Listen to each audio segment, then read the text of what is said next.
भारत देश में मां शक्ति के कई पीठ मौजूद है।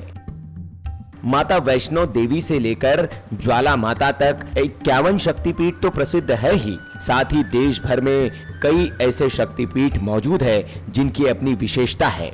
इन्हीं में से एक है मध्य प्रदेश के रायसेन के बाड़ी में 500 साल पुराना ये शक्तिपीठ।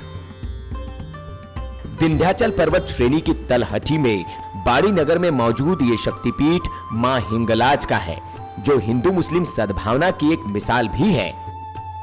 दरअसल रायसेन के बाड़ी में 500 साल पहले महात्मा भगवान दास के सपने में मां हिंगलाज आई थी और उन्होंने भगवान दास से उन्हें भारत लाने की गुहार लगाई थी, जिसके बाद महात्मा भगवान दास ने पाकिस्तान के बलूचिस्तान प्रांत से मां को ज्योति के रूप में बाड़ी लाया था।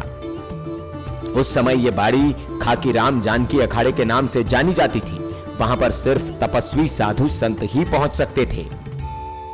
उसके बाद वहां पर ज्योति स्वरूप मां को मूर्ति के सामने स्थापित किया गया। कहा जाता है कि ज्योति मूर्ति में समाहित हो गई और आज वो स्थान हिंगलाज कहलाता है। हिंगलाज का अर्थ है सबको तत्काल फल देने वाली मां, जबकि हिंग का अर्थ है रौद्र रूप और लाज का अर्थ है लज्जा।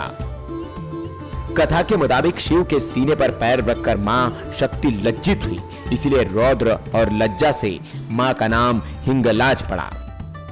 इस मंदिर के बारे में यह भी मशहूर है कि मां को एक बार बाड़ी के नवाब की बेगम ने प्रसाद के रूप में मांस भेज दिया था, जिसको हाथी दरवाजे पर रोककर वहीं से भूख लगवाया।